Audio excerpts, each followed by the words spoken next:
महाराणा प्रताप का बोर्ड लगाने को लेकर आदमपुर थाना क्षेत्र के गांव कोकापुरा में दो पक्षों के बीच विवाद हो गया। दोनों ओर से आधे घंटे तक पथराव हुआ, जिसमें कई लोग चोटिले हो गए। सीओ समेत थाना पुलिस मौके पर पहुंच गई। बताया जा रहा है कि विवाद की शुरुआत बुधवार को हुई थी। खड़गवंशी समाज के लोगों ने रास्ता किनारे ग्राम समाज की भूमि पर महाराणा प्रताप का बोर्ड लगाने का प्रयास किया था। पाल समाज ने इस पर विरोध किया। पुलिस ने दोनों पक्षों को चौकी बुलाकर समझा दिया था। बताया जा रहा है कि गुरुवार को महाराणा प्रताप जयंती के मौके पर खड़गवंशी समाज के युवक फिर बोर्ड लगाने पहुंच गए, जिसके बाद पाल समाज के लोगों ने विरोध किया तो जमकर हंगामा हुआ और हंगामे के बाद पथराव शुरू हो गया।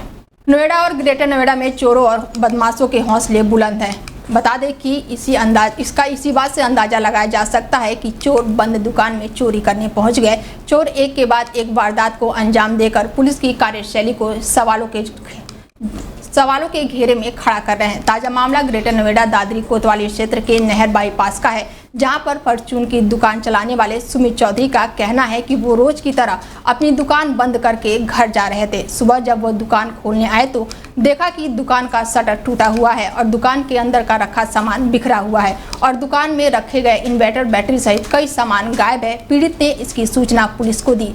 सूचना पर पहुंची पुलिस ने मौके का संज्ञान लिया और आगे की कार्रवाई शुरू कर दी। लगभग रात कितने बजे दुकान बढ़ाई थी आपने? रात 10:30 तो सुबह कैसे पता चला कि दुकान में आया तो दुकान खोलने के लिए तो देखा यहाँ पर शटर टूटा पड़ा है। इसकी सूचना पुलिस को दी? हाँ, मैं थाना चौकी में गया था, वहाँ पर जाकर देखा तो कोई नहीं। थाना प्रभारी से बात हुई थी, जो चौकी प्रभारी से, तो उन्होंने 10-11 बजे के बाद करीब बोल दिया। तो लगभग आपको कितने बजे पता चला इस चोरी का? ये 6 बजे के करीब। तो लगभग कितने का सामान चोरी हुआ और क्या क्या चोरी हुआ? लगभग अभी अंदर इतना बड़ा तो नहीं हो, लेकिन करीब 40-50 हज़ार रुपये का नुकसान है। कोई सामान की सूचना है कि क्या सामान है यहाँ से इन्वर्टर है, बैटरी है और सिगरेट विगरेट थी और थोड़ा बहुत वैसा सामान है। यूपी के कन्नौज जिले में राजनीति का पारा अब हाई हो चुका है। अखिलेश यादव के चुनावी मैदान में उतरने के बाद अब चुनाव का अजब गजब रंग और अनोखी शपथ भी देखने को मिल रही है। पूर्व मंत्री सुधाकर कश्यप ने वोटरों को रिझाने के लिए उनके जूते चप्पल की पोटली बनाकर अपने सिर पर रख लिया है और कसम भी खाई।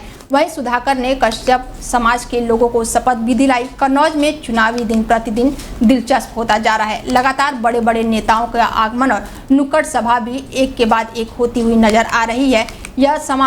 यहाँ समाजवादी पार्टी के मुखिया अखिलेश यादव खुद चुनावी मैदान में हैं, तो वहीं बीजेपी के सुब्रत पाठक दोबारा जीतने के लिए पूरा जोर शोर लगा रहे हैं। सुधाकर कश्यप का ये वीडियो अब सोशल मीडिया पर तेजी से वायरल हो रहा है। ऐसे में अब सपा और बीजेपी पूरी तरह से अपने अपने प्रत्याशियों को जिताने के लिए जी जान से जुटे हुए हैं।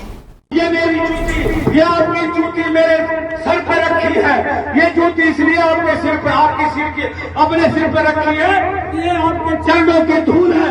मैं आपके चरणों की धूल की कसम खाता हूँ कि अपनी जात को न्याय दिलाऊंगा, अपनी जात के लिए संघर्ष करूंगा, अपनी जात को आगे बढ़ाऊंगा।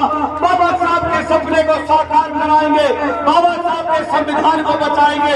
निश्चित तौर पर आपको वादा करना होगा कि क्या बाबा साहब के संविधान को बचाओगे कि नहीं बचाओगे? बताओ, बाबा साहब के संविधान को बचाओगे कि नहीं बचाओगे?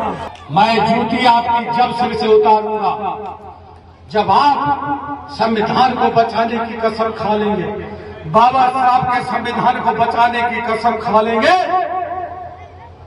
और एक एक वोट साइकिल के चुनाव निशान पर लगवाने की कसम अपनी परिवार से। मथुरा में बांके बिहारी मंदिर में अक्षय तृतीया का पर्व बड़े धूमधाम से मनाया गया है, जिसमें ठाकुर बांके बिहारी महाराज आज भक्तों के दर्शन के लिए यहां भीड़ उमड़ पड़ी। साथ ही चरण दर्शन करने के लिए लाखों की संख्या में श्रद्धालु ठाकुर बांके बिहारी मंदिर पहुंच रहे हैं। आज जैसे ही सुबह के समय ठाकुर बांके बिहारी मंदिर के पट खुले, तो वैसे ही भक्तों का सैलाब उमड़ पड़ा। सभी भक्त अपने आराध्य की एक झलक पाने के लिए आतुर दिखाई दिए। साथ ही सभी भक्तगण अपने आराध्य के दर्शन करने के लिए अपने अपने ध्यान में मग्न दिखाई दिए। मथुरा की मंडलायुक्त ऋतु महेश्वरी की समीक्षा बैठक के बाद आखिरकार मथुरा वृंदावन विकास प्राधिकरण का चाबुक अवैध रूप विकसित की जा रही कॉलोनियों पर चल रहा है। गुरुवार को सीमावर्ती गांव रामताल के समीप महाबली ने 2 अवैध कॉलोनियों को ध्वस्त कर दिया, जिससे भूमाफियों में खलबली मच गई। बताया जा रहा है कि बीते दिनों कमिश्नर आगरा ऋतु माहेश्वरी ने जनपद में बिना मानचित्र स्वीकृति कराए विकसित की जा रही कॉलोनियों के खिलाफ कार्रवाई करने का संकेत दिया, जहां नरेश कौशिक द्वारा करीब 8000 वर्ग मीटर में विकसित की जा रही कॉलोनियों की चारदीवारी को ध्वस्त किया गया और ये बड़ी कार्रवाई की गई। प्रतापगढ़ पुलिस और बदमाशों के बीच हुई मुठभेड़ के दौरान 3 बदमाश के पैर में गोली लग गई। 2 बदमाश अंधेरे का फायदा उठाकर फरार हो गए। दबिश के दौरान पुलिस टीम पर फायरिंग कर शातिर बदमाश भाग गए। मोबाइल और बाइक लूट में तीनों शातिर बदमाश वांछित थे। बीते 6 मई को चघोई गांव में बाइक लूटने के बाद लुटेरों ने चाचा भतीजे को गोली मार दी थी, जिसके बाद पुलिस आगे की कार्रवाई में जुटी हुई है। यूपी के कुशीनगर में देर रात अचानक आग लग गई। आग से झुलसकर 11 साल के किशोर की दर्दनाक मौत हो गई। आग की घटना में आधा दर्जन रिहायशी घर भी जलकर खाक हो गए हैं। आसपास के लोगों के सहयोग से किसी तरह आग पर काबू पाया गया। वहीं पुलिस ने बच्चे के शव को कब्जे में लेकर आगे की कार्रवाई शुरू कर दी।